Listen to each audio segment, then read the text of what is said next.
have a place to stay these days? Yes, I do. You do. Okay. Yes, And you're looking to expand even better. yes, I am. Yeah.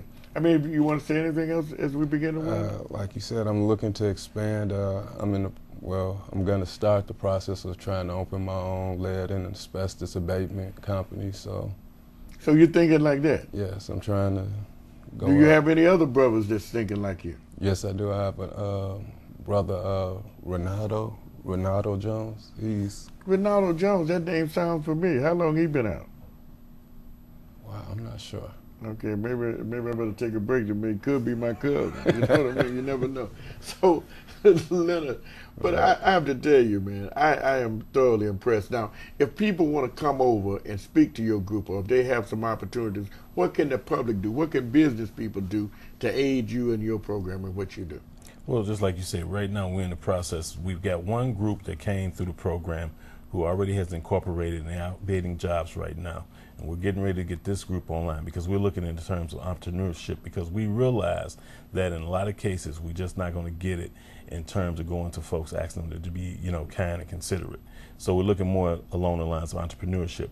And what we like, anybody that wants to find out anything about our organization, they can look at us on the website, www.keepthefaithfoundation.com, or call us at 773-493-8027.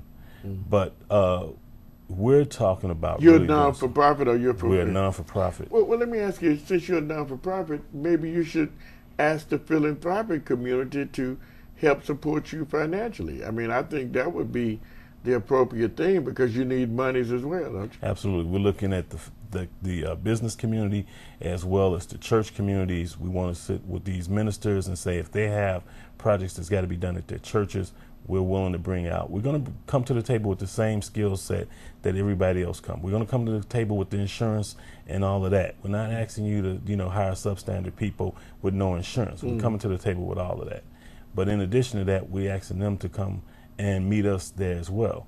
Likewise, we're asking these politicians who have these discretionary funds to support positive things for these people. Now, you know what's good about this? You have been trained in construction yourself, right? Absolutely. So you know a little something about contracting, right? Absolutely. Yeah. As well as the unions and all of that. So now, Anthony, were you surprised by the experience that Mr. Noble had? Yes, and we learn more from him every day. I mean, he's constantly feeding us. He's constantly giving it to us. You just gotta take it and apply it to your life. He's been through a lot. Well, I hope that people that are watching this show will recognize the fact that you're doing, a good job, and you want to make sure that you don't go back behind those walls. So you're doing something. But I want to say on the air publicly, because there are a lot of people talk about what they're doing with ex-offenders, but we can't chase them. Right. We don't see no evidence of what they've done. We've heard a lot about it. And some of these people get millions of dollars from the Judicial Council because there are a lot of giving people who give to these groups. And I have to tell you, that's why I want to go on record. As long as we've been involved with the prisons and traveling to these prisons, going to Cook County Jail, God is my witness.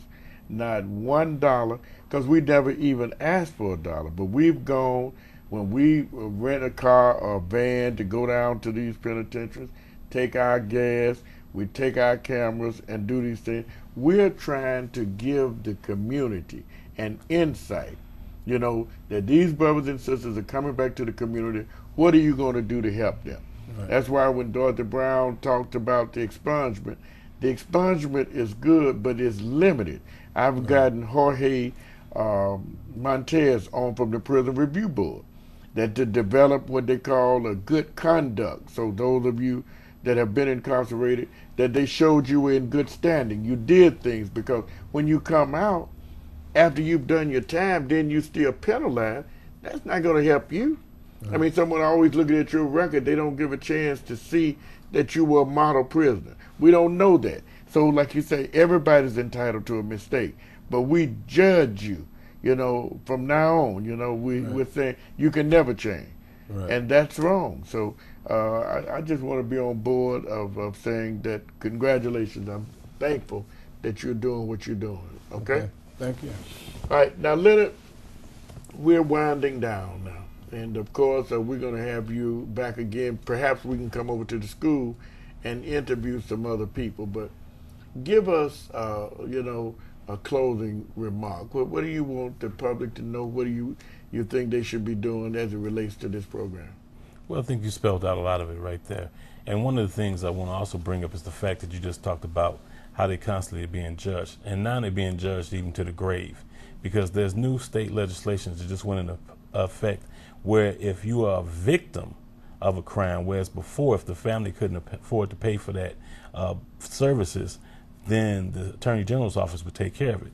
Now they've even removed that. They're saying that if you are an ex-offender and you're a victim of a crime, not the perpetrator of a crime, you're in a car on your way to the good church and you get hit and you die, they're not going to pick up the cost for that funeral.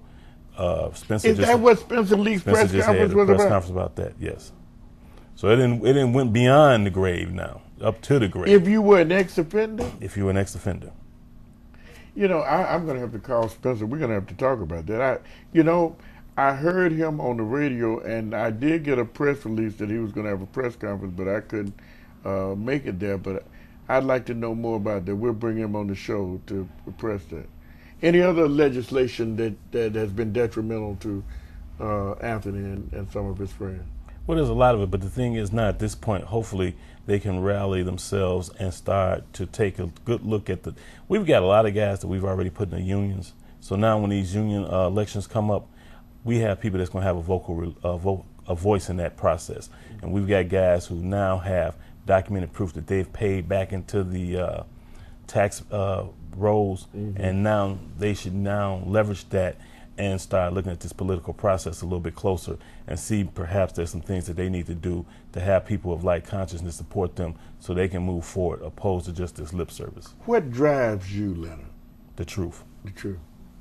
I couldn't have said it better. What about what's driving you today?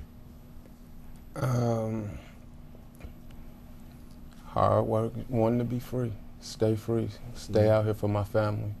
So you have a family too? Yes, I do. Oh man, you got to go to work. I'm not going to even ask you anymore, but I'm sure they're proud of you. Yes. Okay. Well, look, let me say this. I think Leonard has said it all, but it's a great thing to have you in, and we're going to be tracking you, if you will, and some of your colleagues, because we want the people to know that you're out here to stay. Yes, sir. Okay? You'll come again? Yes, sir. Okay.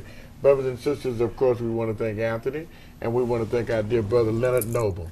Now, brothers and sisters, in the first part of this show, as you saw, Kim Muhammad and I were talking about a number of things, but whenever there's something that relates to the community and affects you directly, we want to get to it right away. Even though the Honorable Elijah Muhammad's teaching is very important, you should pay attention to it. But this is a program that you can get involved. You don't have to share a religion of any kind. Just help the ex-offender program, because these people are coming back to the community. So we want to be mindful of that, okay? All right, my dear brothers and sisters, I'm Munir Muhammad, and I want to thank each and every one of you for watching, and may Allah bless you with the light of understanding as I greet you in peace. Assalamu alaikum.